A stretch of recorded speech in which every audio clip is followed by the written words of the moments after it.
tout le monde. Donc, on m'avait demandé de faire un petit tutoriel, dis-je, sur le remplacement de ciel à partir de Photoshop avec sa nouvelle fonctionnalité absolument géniale et simple d'utilisation pour les utilisateurs de Photoshop.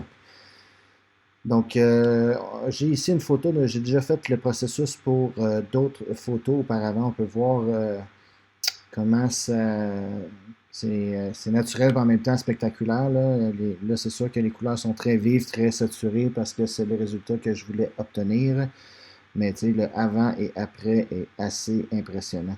Donc, on va faire la même chose avec celle-ci, qui au départ est assez fade. On va d'abord la retoucher à mon goût. Donc, moi, je vais utiliser un procédé HDR avec des presets que j'utilise. Donc, je vais passer rapidement au travers de mon processus là, parce que vous n'avez pas besoin de savoir tout ça. Donc, ça, c'est ce qui complète un peu, si on veut, la retouche préliminaire. Donc, ce qu'on va faire, c'est qu'on va l'amener dans Photoshop pour aller changer le ciel. Mais juste avant, on voit ici les poubelles bleues chaque côté et cette voiture-là rouge qui attire énormément l'œil, je trouve qu'il dérange, qui distrait du sujet principal qui est le semi-détaché ici. Donc ce que je vais faire, c'est que je vais aller dans mes couleurs et je vais retirer le bleu tout de suite avant de faire le changement de ciel pour pas que ça affecte le ciel. Donc là, ça attire beaucoup moins l'œil, ils sont beaucoup plus discrètes. On va retirer le rouge aussi de cette voiture-là parce qu'on ne veut pas qu'elle attire trop l'attention de la photo. Donc là, on est prêt à aller dans Photoshop. On va les faire modifier dans Photoshop, évidemment, parce que Lightroom et Photoshop sont reliés l'un à l'autre. Ils fonctionnent conjointement. Donc, c'est très simple de cette façon-là. Une fois qu'on a cliqué sur modifier dans Photoshop, la photo va venir s'ouvrir dans Photoshop qui, moi, dans ce cas-ci, était déjà ouvert. Donc, on a ici la photo. Vous allez voir comment c'est simple, en un seul clic ou presque. On va ici dans édition, on fait remplacement de ciel comme ça. Et là, ça ouvre un panneau ici. On a un menu ici avec des choix de différents ciels qui sont offerts avec Photoshop, avec la nouvelle fonctionnalité. Mais aussi, on peut rajouter ses propres ciels qu'on aurait déjà dans notre ordinateur ou acheter sur Adobe Stock. Donc là qu'on voit le remplacement de ciel qui a été fait, et on voit que c'est vraiment naturel. J'imagine qu'en pointant ma souris ici, vous n'avez pas vu là, ce que je voulais dire parce que ma face est dans le coin juste là. Donc voici le fameux module là, avec toutes les options d'ajustement selon la photo qu'on veut modifier le ciel. On peut ajuster la température du ciel, sa luminosité, atténuer les contours. En tout cas, il y a plein d'options. Là. Je vous invite à expérimenter avec ça.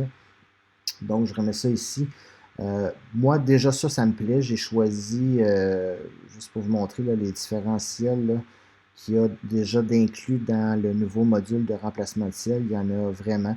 Il y en a des plus spectaculaires que d'autres, mais il faut toujours en choisir un en fonction de la photo pour que ça ait l'air naturel. Il ne faut pas tomber dans le piège là, de mettre des ciels spectaculaires à une certaine heure de la journée quand le soleil est supposé être dans le coin ici et les ombres par là et que les ombres sont dans l'autre sens. En tout cas, il y a plein de petits détails comme ça qu'il faut prendre en considération. Donc moi, ça me plaît comme ça. Je fais OK.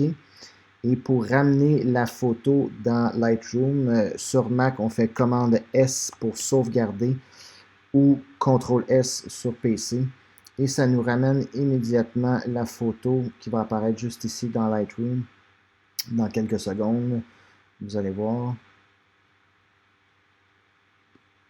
Indépendamment de votre processeur, ça peut prendre un petit peu plus de temps ou moins.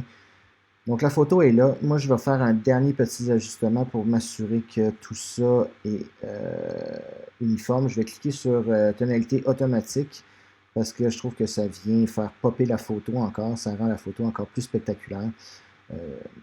Bon, ça dépend des goûts. Si vous trouvez que le gazon est trop vert à ce moment-là, vous pouvez diminuer un peu le vert ou même le jaune qui vient un peu atténuer la radiance de cette couleur-là. Le bleu, même chose, on peut peut-être le descendre une petite coche juste pour dire que ça a l'air un petit peu plus naturel. Moi, je l'aimais bien comme ça. Donc, je remets tout comme c'était. Et voilà, c'est ce qui complète ce tutoriel de changement de ciel. avec Photoshop et Lightroom. Merci beaucoup tout le monde.